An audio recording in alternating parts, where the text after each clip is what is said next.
আমাদেরকে স্মরণ রাখতে হবে, সমস্ত ষড়যন্ত্র থেকে আমাদেরকে সচেতন থাকতে হবে। এই ফ্যাসিস্ট সরকার, এই জুলুমবাজ সরকার যদিও চলে গেছে, তার ষড়যন্ত্র কিন্তু ঠিকই দাঁড়িয়ে যাচ্ছে। আমাদেরকে স্মরণ রাখতে হবে, আমাদেরকে প্রতিবাদ করতে হবে সব অবস্থায়। একই সাথে যারা অতীতে আওয়ামী লীগ করেছেন, এখন কোন ষড়যন্ত্রের সাথে জড়িত নয়, তাদের সাথে আমাদের কোন অভিযোগ নয়।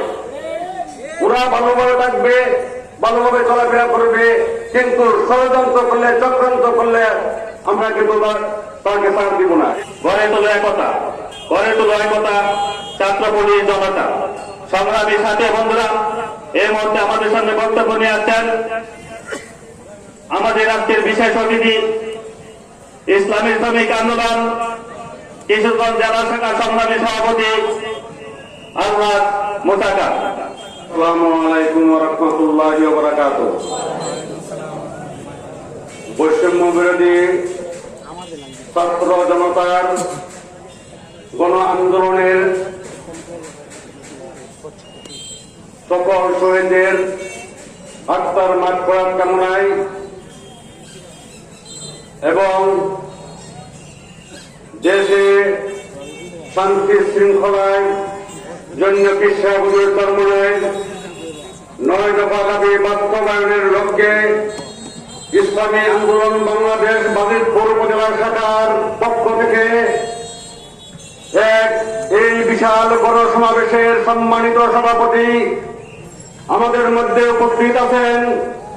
আমাদের বাকি এলাকার আমার অত্যন্ত শ্রদ্ধেয়ভাজন পীর সাহেব হুজুর মিজানুর রহমান খান সাহেব, আমাদের মধ্যে আজকে প্রধান অতিথি হিসেবে উপস্থিত আছেন এক সময়ের কেন্দ্রীয় ছাত্র নেতা, ইসলামী আন্দোলন বাংলাদেশ কিশোরগঞ্জের সংগ্রামী সভাপতি প্রভাষক হাফেজ মাওলানা আলমগীর হোসেন তালুকদার সাহেব। আমাদের মধ্যে বিশেষ অতিথি হিসেবে উপস্থিত আছেন ইসলামী আন্দোলন বাংলাদেশ কিশোরগঞ্জ জেলা শাখার সংগ্রামী সাংগঠনিক সম্পাদক তুখুর বক্তা, মাঠ কাবানুর বক্তা মাওলানা শরীফুল ইসলাম শরীফ সাহেব। উপস্থিত বাজিতপুর উপজেলার নেতৃবৃন্দ, বিভিন্ন ইউনিয়ন হতে আগত নেতৃবৃন্দ এবং অতিথিবৃন্দ, ভৈরব, ফুলিয়ারচর, নেকলি, পুটিয়াদি সহ সমস্ত অতিবৃন্দ উপস্থিত সবার প্রতি আমার ইসলামী শ্রমিক আন্দোলন বাংলাদেশ কিশোরগঞ্জ জেলার শাখার পক্ষ থেকে সংগ্রামী শুভেচ্ছা ও অভিনন্দন।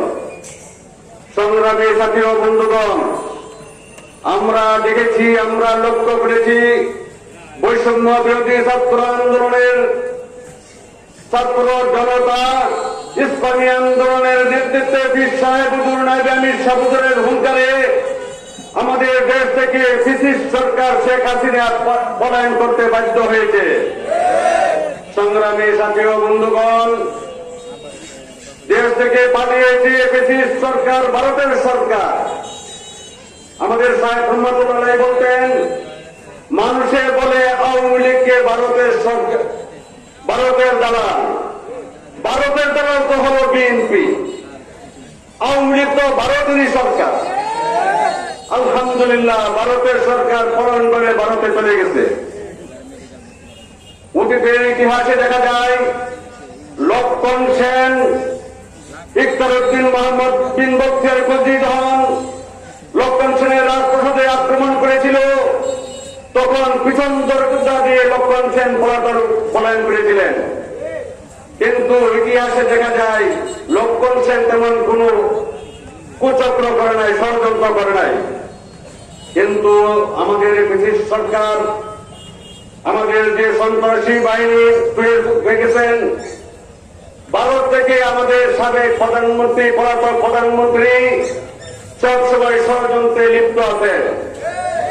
আমরা লক্ষ্য করেছি রাত্রেবেলা শেখ হাসিনা চলে আসে ডাকাত হয়ে, গোপালগঞ্জে সেনাবাহিনীর গাড়িতে আক্রমণ করার হিম্মত করেছে। সেনাবাহিনীর গাড়িতে আক্রমণ করা মানে বাংলাদেশের স্বাধীনতার উপর আক্রমণ করা।